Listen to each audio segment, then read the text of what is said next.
Number 10. Buried alive. One of the worst ways to go would obviously be to be buried alive. Not only that, but it would be near impossible to escape were this to happen to you. Then again, that wasn't the case for Batman. And he didn't just wake up in a coffin, but he was also strapped into a straitjacket as well. The even more crazy part of this story is the villain who managed to pull off trapping Batman here was kinda just a dude. Not any of his big A-list villains or anything like that. Just a guy with ingenuity named Ed Wiley. While Wiley wouldn't survive the story, Batman would make it out alive. As Superman races against the clock to find and save Batman, by the time he gets there and digs up the coffin that Batman was buried in, Batman has already escaped and is actually standing right behind him. I know it's Batman, but this is all still pretty impressive and insane. Number 9. Joining a club. This doesn't sound like an epic death, and I guess it's not really, but it is a really ridiculous one, hence why it's included here. And so, here we go. This one comes from the classic Batman stories of old. In issue 72 of Batman, Bruce hears tell of a new and exclusive club, and so of course has to be a member. The club is so exclusive because in order to join you need to have basically cheated death. Without much hesitation, Bruce scarfs down a poison which will kill him with the plan to be revived by a doctor, but making it look like the whole thing just happened accidentally. Oh my goodness, I just accidentally ate this poison. The rest of the issue involves him trying to protect his newfound friends of the Death Cheaters Club from a criminal who is denied entry and seeks revenge. Because comics. Also though, I feel like if you wanted to be part of this club and you didn't get in, it's kind of a weird club anyways, so I don't know why you'd be upset, but okay. And friends, before we move on to this next spot, if you are loving this list and you want to hear about more death-defying Batman moments, you know there are a lot more, then be sure to let us know by giving this video a thumbs up. Number 8. Cave-In. At the end of Batman Endgame, both Batman and Joker seemingly die. The two of them are crushed to death, or so it is implied, by a cave-in. In reality, they are saved and healed by basically magic science water, referred to as Dionysium. Dionysium has healing properties which allow both the Joker and Batman to survive and be completely removed and healed of their injuries. Unfortunately, they also both seemingly lose their memories as well, effectively giving them a sort of kinda like weird reset. Gotta love when good old magic science water that is connected to the dark multiverse and just happens to be below Gotham saves you. This whole resurrection would also be the spark that would initiate all of the Dark Knight's metal stuff and everything that came after that. Also, if you think Dionysium looks similar to the Lazarus Pits, that's because it's believed to be an ingredient for those immortal and maddening pits. Number 7. Neutron Bomb Explosion. This one comes from Christopher Nolan's Dark Knight franchise. At the end of Dark Knight Rises, Batman seemingly sacrifices himself to save Gotham, moving a giant bomb outside of the city. Initially, they actually hoped to stabilize this bomb, which was made from a fusion reactor core. Unfortunately, that was not in the cards because Talia al Ghul destroys the only chamber in Gotham that they could have used to do so in time. Instead, Batman is forced to therefore fly the bomb out of the city over the water. He gets it far enough away that no one is harmed, other than probably some fish and marine life likely. Guess we just don't care about dropping bombs in the ocean. Aquaman, if he was there, would be like, stop that. The other person that's possibly injured here, of course, is Batman himself, who is implied to be within the craft, or at the very least within the vicinity to have piloted it. In reality, Batman miraculously survives the explosion and is living happily later with Selina Kyle, aka Catwoman. The two are living abroad for a while and laying low. We never learn how Batman manages to pull this one off though, so I guess he's bomb-proof. I don't know how you get out of that. I mean, he could have, the one thing I was thinking was, I was like, he could have ejected himself out of the craft at some point. I feel like you'd have to be far away. So I have questions, but I don't have answers for you, I'm sorry. Number 6. Buried alive again. In this case, Batman was buried alive during the events of the Batman R.I.P. story arc. Here he seemed to be double-crossed by his lover, Jezebel Jet, who it turned out was actually a secret member of the Black Glove, as well as one of its former victims. Batman ends up captured by the criminal organization and is buried alive by them, but appears to escape with ease. Although at least, as he tells it this time, there is nothing easy about escaping a death trap as deadly as being buried alive. Batman here describes just how improbable and challenging that feat is, but proves that for him, it of course is not impossible. Which really shouldn't surprise us at this point because, well, I mean, he's already proven to be an expert in the matter of this kind of escape before. He's also like a master escape artist, I guess. Still, he gets buried alive a lot. At this point, people should really learn, that's not gonna work for you. Though really the most amazing feat for me of Batman RIP is that Bruce apparently suspected for some time that Jezebel wasn't what she seemed to be and had figured out that she was part of the trap before it all came to pass. My question is, I feel like if Bruce is claiming he knew this from almost day one, why did this even happen? How did this even get to this point? Alright, you know what, you're Batman, so I'm just gonna be like, okay, Batman. You got it. Batman knows everything. Number 5. Becoming brain dead. In issue number 115 of the original Brave and the Bold series, Batman is left brain dead after he's electrocuted by a trap while on a team up with the Atom, where he is trying to solve a case. The Atom knows that while Batman is currently brain dead, he only has hours left before the rest of his organs and his body will completely fail him. Instead of trying to find some way to get some sort of miraculous medical attention, he does what any good friend and colleague would do and decides to help Batman solve his final case. The Atom shrinks down, jumps inside Batman's body, and puppets Batman around from the inside. Sort of like a Weekend at Bernie's style. Fortunately, this somehow fixes Batman's impending death and brain deadness, so not only does the case get solved by Batman, but he's also saved by the Atom's weird machinations. Good job, I guess? I'm glad it all worked out in the end. Love when people are like, you're dead, but also I just jumped around on your organs, so now you're alive again. Yay. Number 4. Nuclear explosion. Or at least a nuclear level kryptonite missile explosion. Still, this was a pretty crazy one. In the Justice League Unlimited episode The Doomsday Sanction, Batman is forced to pursue a missile en route to destroy an entire island, and Superman and Doomsday along with it, who are entangled in a battle with one another on said island. When the missiles from his own craft won't work due to the kryptonite missile having magnetic repulsor shielding, Batman is forced to move the missile with his own ship. He does so and manages to successfully divert it, ejecting an escape pod at the last minute before it explodes. However, the explosion that we see happen is like a nuclear level fiery red mushroom cloud kind. It creates a giant tsunami which hits the island and impacts Batman's escape pod, causing him to lose communication with the rest of the League. Fortunately, he manages to survive somehow. I guess that was one strong escape pod and one strong Batman? Though Bruce is definitely worse for wear by the end of this episode, confined to bed rest and sporting a neck brace when we see him at the end. Number 3. And buried alive again! At this point, I'm like, I need to do a list of all the times that Batman was buried alive, because it happens so frequently. Another time when Bruce was buried alive, it was under a bunch of skulls and bones in the catacombs below Gotham. The Riddler set off explosives that left him buried completely under dirt and bones, while all we're left with at the end of issue 27 is a hand coming up out of the dirt. The following story issue, ish 29 in this case, Bruce seems to find the inner strength to emerge from all that dirt. Although how he's able to get the leverage to pull himself up there, I have no idea. I don't know how that logically would work. Being completely buried in compounded dirt is challenging to get out of without having some kind of help or leverage. Something basically to use to pull yourself out, or hopefully something to pull you out of the dirt. And in this case, he doesn't have any of that. But I guess this is Batman, and so his inner will and his strength, as well as those outer muscles and his sense of determination, is really all he needs. So he's just like, I did it.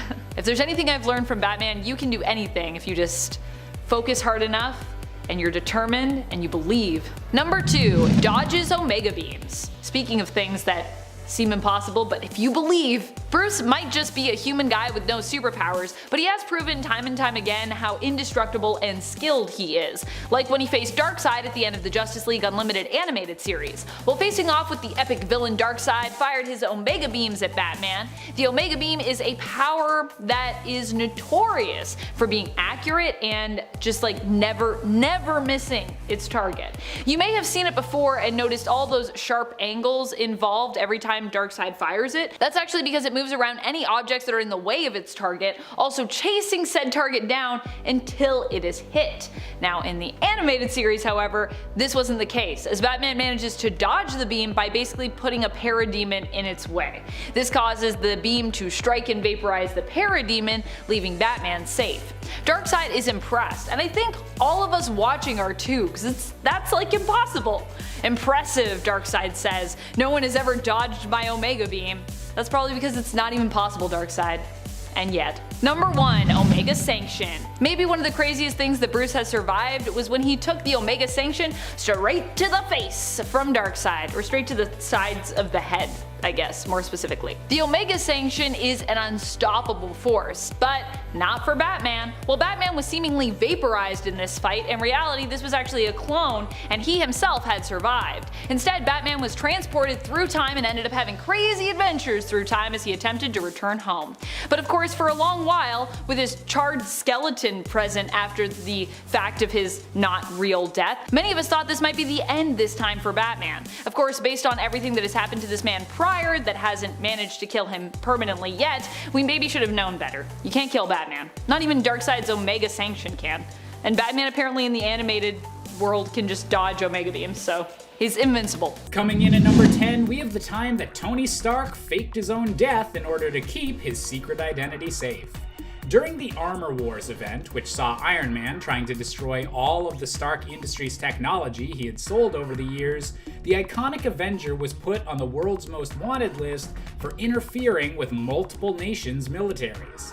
Since Tony Stark's alibi at the time was that Iron Man was actually his bodyguard, Tony had a fake biography and confession note written for a fictional man named Randall Pierce, and then faked this made-up bodyguard's death so that the Iron Man secret could be kept.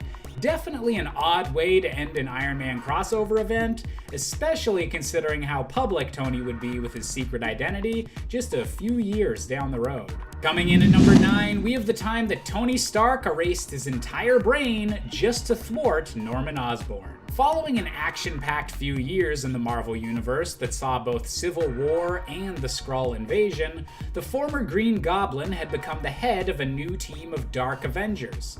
To protect all of the superheroes he had exposed during Civil War, Tony deleted all of the superhuman identities from the Superhero Registration Act, and implanted the data within a hard drive in his brain, making him Osborn's #1 target. To prevent the Green Goblin from gaining all of this knowledge, Tony eventually wiped his entire brain clean, relying on a backup of his brain to restore most of his usual memories once Norman had been safely locked up and taken care of. Coming in at number 8, we have the time that Iron Man was electrocuted by the God of Thunder himself. Tony Stark has made a lot of iffy choices in the comics, but few have been as disastrous as his attempt at a Thor clone. Intended to be a powerful deterrent against Cap's team during the Civil War event, this clone called Ragnarok quickly went out of control and caused the deaths of several heroes. Whenever the true Thor returned, he was furious at what Tony had done with his genetic code and fried every system in the suit of Iron Man armor, leaving Tony to walk back to Avengers HQ, humiliated and defeated, with one of the most decisive superhero smackdowns in comic book history, in a fight that Tony should be grateful he was still capable of walking away from. Coming in at number 7, we have the time that Iron Man flew a nuke through a wormhole.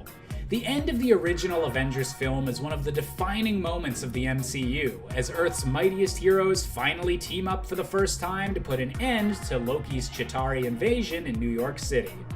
Faced with overwhelming odds, Tony Stark was ready to sacrifice himself by flying a nuclear missile launched by S.H.I.E.L.D., intended to take out the infection in New York, and instead shooting it through the wormhole to the Chitauri mothership. And while Tony would be lucky enough to survive the explosion and fall through the wormhole back to Earth, he would remain traumatized by these events for years to come, suffering from both survivor's guilt and existential terror at just how big the threats from beyond the stars could become. Totally not foreshadowing for Thanos, right? Coming in at number 6, we have the time that Tony got full-on punched by Captain Marvel. Which, honestly, with the amount that Iron Man seems to get into conflict with other superheroes, we're surprised this hasn't happened more often. During the climax of the event Civil War II, neither Tony Stark or Carol Danvers were willing to budge on their positions over the use of a future-seeing Inhuman. and thus Carol finally unleashed her full power to take Tony out with a single punch. And while at the time it seemed he was just knocked unconscious, it turns out that Carol's punch was so strong that it killed Tony's physical body, with his consciousness having to be backed up and placed inside a cloned replacement. Talk about learning how to handle a punch. Coming in at number 5, we have Tony sacrificing himself by flying directly into a psionic storm. During a period of time in which Marvel was looking to reboot their comic book universe, the villain known as Onslaught was waging war against the entire 616 plane of existence. A combination of the darkest parts of both Professor X and Magneto, Onslaught was a creature of pure psychic energy that was only able to be defeated when the Hulk managed to finally rip open his armor. Unfortunately, the only way to stop Onslaught was the destruction of the universe, a dramatic sacrifice that Tony and the Fantastic Four decided to make as they flew directly into Onslaught's psionic body, ending their universe and kickstarting the highly controversial Heroes Reborn storyline. Coming in at number 4, we have the time Tony Stark intentionally stopped his own heart to save his life, because the logic behind that totally makes sense. Tony's had his fair share of bad relationships over the years, but few have ended as poorly as his romance with Kathleen Dare, a woman who took Tony's playboy ways incredibly personally and would eventually get back at Tony by shooting him in the chest. Paralyzed from this attack and suffering from severe nerve damage, Tony decided to stop his own heart so that he'd be placed into cryostasis until a solution could be found to his nerve damage. Unfortunately, Tony didn't tell many people what his plan was, causing many of his friends to believe he had died for good. Not great communication skills there, Iron Man. Not great. Coming in at number 3, we have one of the most controversial Avengers storylines with the time Tony Stark replaced himself with a younger Tony. In the event known as The Crossing, a variant of the time-traveling villain, Kang the Conqueror, known as Immortus, began using the neural link in the Iron Man suit to secretly begin altering Tony Stark's brainwaves throughout time. Over time, Tony's morals were slowly eroded until he was an active threat to the rest of the Avengers team, a sleeper agent for Kang the Conqueror. While his teammates would try and return him to the side of good, they eventually were forced to ally themselves with a younger Tony Stark from the past, and permanently defeat the corrupted, older Iron Man. And while eventually this younger Tony would get retconned into being the true Tony Stark all along, this is still an intense example of just how dangerous Iron Man could be if he ever broke bad. Coming in at number 2, we have the time Iron Man and Captain America fought at the end of all existence. No, I'm not talking about the Civil War event, but rather a larger battle between the former friends during an event that saw the Marvel multiverse beginning to collapse in on itself during a storyline known as the Incursion. With both the Marvel and Ultimate universes destroying one another as they collided, Cap was shocked to learn that Tony had known about this imminent destruction for years, and had been secretly trying to prevent it with the Illuminati rather than letting the rest of the Avengers know. This betrayal meant that Iron Man and Captain America spent their last moments in this universe punching one another, before eventually reality was reset into a new battle world. And finally, coming in at our top spot, we have the time that Iron Man got decapitated by the partner of Thanos. The battle for the Infinity Gauntlet in the MCU might not have ended with Tony Stark's survival either, but at least in the movies, Tony got to be reassured that they won first. In the comic books, Iron Man has a lot less to do with Thanos' eventual defeat, as during the final battle against Thanos, he's apparently killed off-panel by the recently created partner of Thanos, Terraxia, offering the torn-off head of the Iron Man armor to Thanos as a romantic gift. And while Tony would be restored to life once Thanos was defeated and all of his evils undone, it's still wild just how thoroughly he was beaten by the partner of the Mad Titan. Number 10, Unmasking. During the events of Civil War, Spider-Man ultimately decided to side with Iron Man, and to prove how loyal he was to the cause, he even decided to publicly unmask, to show just how much he believed in his friend Tony Stark and the idea of the Superhuman Registration Act. However, this turned out to be the wrong choice for Peter in the end. Not only was his life at risk as a result of his choice, and as a result of ultimately changing his mind, but also the lives of those he loved were threatened as well. Peter Parker almost ended up being shot to death at the behest of Kingpin, who put a hit out on him, and as a result of surviving that, being nearly missed, Aunt May instead ended up taking a bullet and almost lost her life, being put into intensive care. Peter Parker would also end up losing his marriage after he and Mary Jane made a deal with Mephisto in order to save Aunt May's life. So really, it's pretty impressive that Peter managed to survive this whole overall fairly awful ordeal, both when it comes to keeping his life and keeping his sanity. Number 9. Witnessing Aunt May's romance. During a time where Peter swapped bodies with Dr. Octopus, he found himself trapped in his body and in Dr. Ock's mind. Because of this, Peter ended up forced to watch a memory that Otto had of a night of passion with Peter's own Aunt May before their almost wedding at the time. Sure, Peter has survived a lot of physical beatings and extremely devastating disasters, but the emotional trauma of this one, I do not know how he did it. Peter obviously did not want to see this, and yet he was forced to. And still afterward, he manages to be able to look both Otto and Aunt May in the eye when he needs to.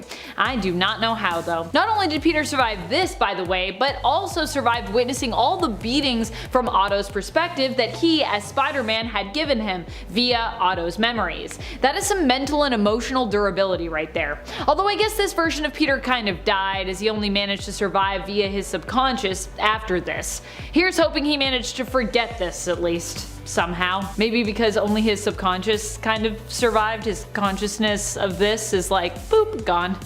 I hope so. And friends, before we move on to this next spot, if you are loving this list and you want to learn about some more crazy things that Spider-Man has survived, there's lots out there, be sure to let us know by giving this video a thumbs up. Number 8. Electrocuted and thrown from a skyscraper.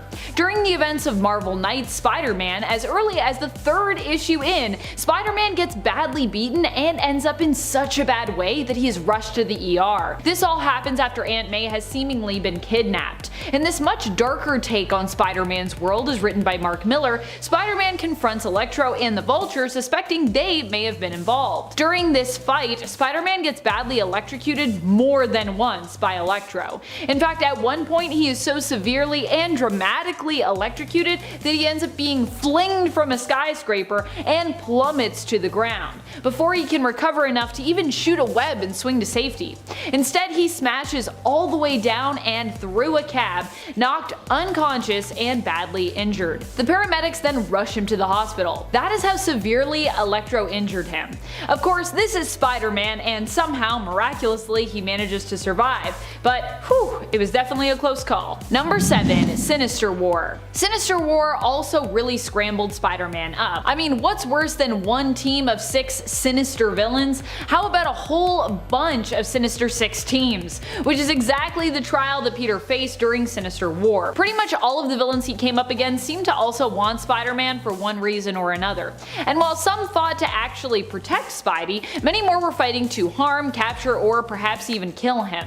Needless to say, it was one long night for Spider-Man, with him dealing with fight after fight to the point that he couldn't even catch his breath. Number 6. Missile Explosion. During issues 523 and 524 of The Amazing Spider-Man, we learned that Spider-Man managed to survive the explosion of a massive missile that was filled with toxins. Not only did we see Peter survive the explosion, but he also survived the fallout after being saved by Iron Man. Stark secured Peter and took him back to the Avengers Mansion as quickly as possible so that he could treat him for the toxins he had been exposed to and his injuries. Fortunately, Peter is so durable, with such a tough immune system apparently, that he was able to fight off most of the effects until Stark managed to treat him. And in so doing, Stark saved his life. It's pretty convenient. He also happened to arrive at just the right time, as Peter was also about to fall at terminal velocity into the ocean, the impact of which could have killed him.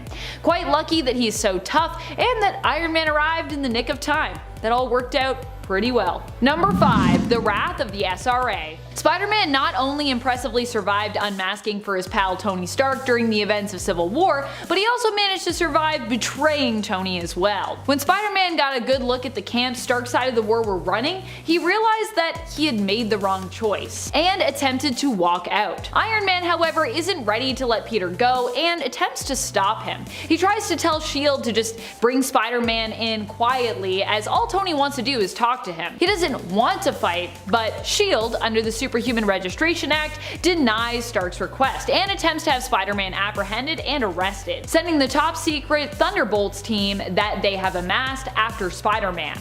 They send Jack-O-Lantern and Jester the Third, and if it weren't for the interference of Punisher, he may have ended up dead at their hands. Well, S.H.I.E.L.D. was ready to rein in their team members when it came to how much force they were using, but still, they already kind of almost killed Spider-Man at that point, putting him in critical condition by the time Punisher showed up to save him. You can see the fight and the shape that Peter is in by the end of it in issue number 5 of the first Civil War series. Number 4. Beat Down by MORLUN.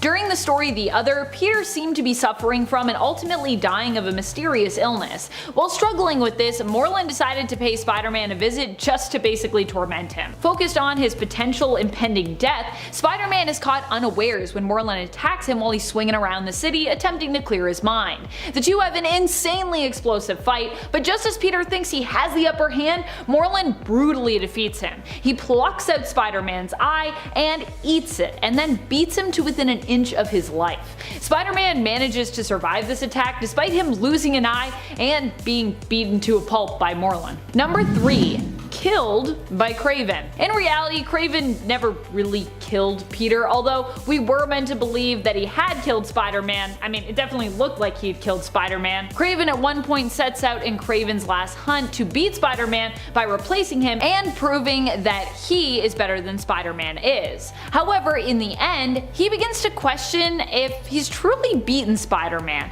and who actually makes a better Spider. He realizes that there is no one quite like Peter Parker when it comes to being Spider-Man, just as Spider-Man himself seemingly returns from the dead. In truth, KRAVEN had merely administered a drug that had made Peter seem dead, probably slowing his heart rate, definitely making him trip out, and putting him in a stasis for a few weeks. Spider-Man, however, was buried alive by KRAVEN and wakes up in his grave. Pretty sure he was also shot point blank by KRAVEN, but anyways. Spider-Man then has to dig his way out and find his way back to the villain for that final confrontation. The story ends with KRAVEN taking his own life, believing he had finally accomplished everything in his life that he had set out to do. But don't worry, KRAVEN would come back, because KRAVEN. Number 2. Body failure. Another time that Peter Parker died, it was actually as Dr. Otto Octavius. During the time of Superior Spider-Man, Otto got a hold of Peter's body by tricking him into a body swap. With Peter's consciousness stuck in Otto's old failing body, when it died, so seemingly did Spider-Man. I mean, we still had Peter's body, but for now, Otto was the one behind the steering wheel. Fortunately, while Peter did kind of die, he also managed to survive, as Otto was unable to wipe Peter's complete consciousness clean from his own body, and his subconscious kinda lingered there. In the end, Otto gave up his own hold over Spider-Man's body in order to let Peter Parker reclaim his body and his mantle once more. Otto was compelled to do this when he realized that even with all that he had done, he could never truly be a better Spider-Man than Peter, because he was kind of missing the moral compass, which was part of what truly made Peter Parker superior. Also, he needed Peter's help, because he was like, I'm trying to save the woman I love and it's like impossible, please. I need the real Spider-Man, help. Number 1. Annihilation of his universe. Miles Morales didn't just survive the death or a bad beatdown, but actually managed to survive the destruction of his entire universe. Following the events of Secret Wars and the creation and dissolution of Emperor Doom's Battleworld, Miles Morales somehow managed to survive after his entire reality of Earth 1610 was pretty much completely destroyed. How? Well, Miles Morales' Spider-Man managed to earn a new life for his family and himself on the reinstated reality of Earth 616, all because of an act of kindness in combination with a weird quirk. Molecule Man had been asking for a snack, and Miles happened to have a burger in the pocket of his suit, which he gave him. As a result, Molecule Man decided to make sure when the universe was recreated, using his powers, that Miles and his family had a place in it. How nice. He also gave Miles' uncle Aaron Davis a new lease on life in the Earth 616 reality as well. Pretty sure he also brought his mom back to life too. Earth 1610 has returned since its destruction, and one of its other survivors, the Maker, even managed to return to it, but at the time it wasn't around. So, still pretty cool that Miles survived that. Number 10. Experimented on in Ravencroft. At one point, Sabretooth managed to capture Wolverine and handed him over to Nathaniel Essex, aka Mr. Sinister, who tormented him and also used him for experimentation. Wolverine would get out of this one by earning the sympathy of a fellow doctor who it turns out was actually a werewolf. She would help Wolverine to get free, but ultimately end up being caught by Victor Creed and Dr. Essex herself, who would then take her in Logan's place to experiment on. Poor doctor. Logan's time at Ravencroft was so bad that Victor was actually fine with not tormenting Wolverine himself, instead being content with the terrible experiments that Essex had dreamed up for Logan, believing that what he was doing was even worse than anything Victor himself could come up with. You can check out this horror story in the pages of Runes of Ravencroft, Sabretooth. Number 9. Torn in Half. It's important to note that Wolverine made his first appearance in a Hulk comic. As such, it shouldn't be surprising that these two have duked it out on more than one occasion, with Wolverine's healing factor generally being put to the test against Hulk's immense strength. In the Ultimate Universe, Wolverine isn't actually believed to have a healing factor either. More, his powers are believed to be tied to increased chances of survival and kinda evolution. In other words, it's believed that his body actually adapts to the duress it is currently under, and finds a way to just, make things work till he can recover. In the case of Ultimate Hulk vs. Wolverine, where Wolverine was torn in half in that first issue by the Ultimate version of the Hulk, in the first 2 pages in fact, Ultimate Wolverine then was forced to crawl around, looking for the bottom half of his torso so that he could reattach it. Yeah, a lot more gross than what we might see in the pages of a 616 Wolverine vs. Hulk comic. And friends, before we move on to this next spot, if you are loving this list and you want to hear about more crazy stuff that Wolverine has survived, be sure to let us know by giving this video a thumbs up. Number 8. Adamantium poisoning. What's pretty crazy is that Logan is actually battling this pretty much all the time. The adamantium that is bonded to his skeleton is actually slowly killing him, and the only thing that manages to keep him alive is his healing factor. In the Old Man Logan universe, his healing factor gets weaker with time and eventually he begins to be poisoned to death by his own body. While he does ultimately die, it's pretty crazy to think about just how long he managed to live. And even when Old Man Logan seems to be dying in the Dead Man Logan series, he still finds a way to keep going through a lot of that with the Regenix drug. Of course, it turns out that the side effects of Regenix are also kinda lethal, and eventually Logan does run out of it, using up his last vial. So in the end, Old Man Logan just decides to give in and succumb to death. Still, he had a pretty insane run. Number 7. Devoured by the Hulk. The Old Man Logan universe is much darker than what we're used to, being set in a post-apocalyptic future where the villains actually all pretty much won against the heroes and then turned the world into kind of a wasteland. Logan is just trying to get by and no longer goes by Wolverine here. He manages to find some happiness though, settling down with a woman named Maureen and starting a family. Unfortunately, they happen to live on land that ends up in Hulk gang territory. You might think, wait, isn't Hulk a hero? Isn't this a good thing? Not here, he isn't a hero, and it definitely is not a good thing. The gamma radiation in his old age basically turns Bruce Banner insane. When Old Man Logan doesn't arrive early enough for the Hulk gang with the rent money that they believe his family owes them, they pretty much kill them all. Well, except for Logan, sadly. As a result, Logan seeks revenge on the Hulk. During their fight, Hulk eats Logan, but in the end, Logan wins, giving Hulk some really bad indigestion when he cuts his way out of his gut. Number 6. Shot in the head. I can give you at least 5 separate occasions where this has actually happened in the comics, but honestly, there are definitely many more than that, I am sure. At this point, there may have even been too many to count. I could probably make a top 10 list of just the times that this happened by itself. One of the times this happened though was when Wolverine had been possessed by the Muramasa blade, or the Ebony blade, while under the guise of Patch. He ended up capturing Jessica Drew, aka Spider-Woman, which left Patch's friends to try and recover Jess and save Logan from this evil influence.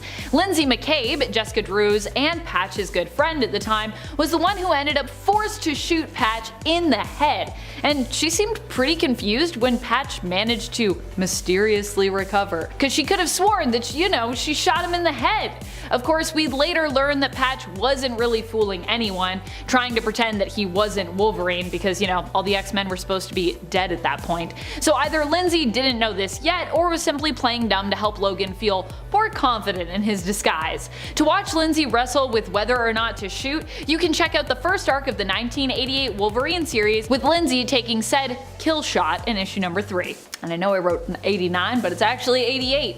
I always get that confused. 89 is the miniseries, even though that's volume 1, but it's 89, so 88, but that's volume 2. It's a little confusing, is it not? Number 5. Drowning. While this might not sound that crazy on paper in regards to everything else on this list, for Wolverine it is. It's been heavily suggested throughout history that water is not really where Wolverine is in his element. This has to do with the fact that Wolverine is actually quite heavy with all that added adamantium weight. I believe before he said it's over like 100 pounds of extra weight.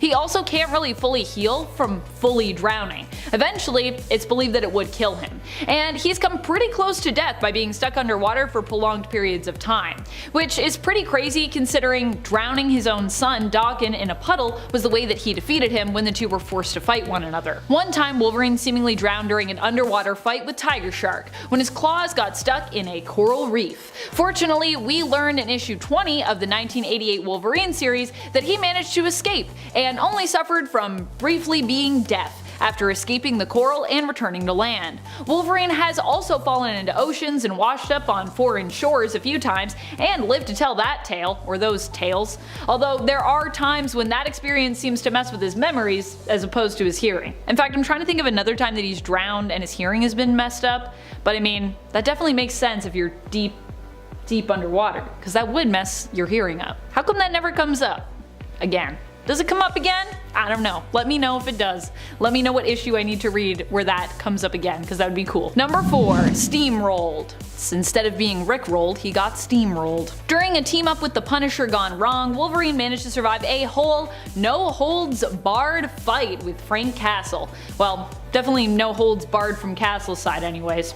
The Punisher shot Wolverine repeatedly with an Uzi, kneecapping him as well, and then for good measure, he also decided to just run him over with a steamroller, just to really make sure, you know, Wolverine wouldn't be getting up anytime soon. The whole fight is brutal and really only starts because Punisher sees the opportunity to use Wolverine as a weapon, so he kinda like pokes him in places where he knows he's gonna start to rage. Which, you know, I mean, Wolverine loves when people do that. He loves when people annoy him so that he can go into a berserker rage and be used as a weapon. That's his favorite thing. The fight all went down during the days of the Marvel Knights in Punisher issue number 17 from his 2001 series, which of course was written by none other than Garth Ennis. Because, I mean, come on, this whole fight, it definitely sounds like Ennis. Oh, poor Wolverine. Number 3. Forced adamantium removal. One of the craziest moments possibly in all of Marvel Comics has to be when Wolverine had his adamantium forcefully removed from his body by Magneto. His adamantium isn't just like a jacket for his skeleton, by the way. It's like literally fully bonded to Wolverine's skeleton and his body. And while Wolverine does have a healing factor, he still feels all the pain of his injuries. All the pain. The healing factor doesn't diminish any of that pain, so I cannot even imagine just how painful this whole experience would have been for Logan. The experience was actually so traumatic that it also seemed to turn Wolverine feral for a good amount of time in the comics, and he even seemed to lose his nose as a casualty. Well, either the loss of the adamantium was what made him feral and made him lose his nose, or the experience did, or some combination thereof. But either way, it was clearly very traumatic for him. Number 2. Reduced to a skeleton. This all went down in Wolverine's tie-in issues for Civil War. In issue number 43 of the 2003 Wolverine series, Logan squares off with Nitro, the one responsible for killing almost all of the New Warriors as well as hundreds of civilians. Nitro's superpower makes him basically a living bomb, and it's this explosive power that he uses on Wolverine. The strength and heat of the explosion is so strong that it reduced Wolverine to just a skeleton, and yet within a few brief moments, I kid you not, Wolverine has almost completely regenerated and somehow healed, with flames still visible, licking at his back, and while he is still smoking from that explosion. That's bananas. Though of course this was the early 2000s, a time when Wolverine was pretty overpowered in the comics due to him being so crazy popular, so this was like peak healing factor times. All he needs is a few pages and he's like, I'm better. I'm like basically fully healed almost. Number 1. Encased in liquid adamantium. Wolverine did actually die in the comics during the death of Wolverine's story. Sort of. But it ended up of course not being permanent, and eventually his corpse disappeared, and then once more Wolverine showed up again, back alive. However, this was a pretty good attempt at finally burying Wolverine from a writing standpoint. Or I guess less burying him, more turning his corpse into like kind of a morbid Wolverine monument. During the Death of Wolverine arc, we saw Wolverine's healing factor begin to dissipate and fail him as Wolverine learned that there seemed to be someone who wanted him dead. In truth, it was the head of the Weapon X program who sought Wolverine to try and duplicate his healing factor. He was trying to, you know, do more adamantium bonding. When he learns that Wolverine no longer has his healing factor, the two end up in a fight against one another. As the founder of Weapon X, Dr. Cornelius attempts to escape by activating the adamantium bonding process on 3 remaining test subjects. Wolverine puts a stop to the process by breaking open the containers. However, this results in him getting covered in molten liquid adamantium, which ultimately encases, hardens, and then suffocates Logan to death. But then of course, Wolverine is later resurrected, regains his healing factor, and ultimately he returns again. So that's how he's alive now. Yay.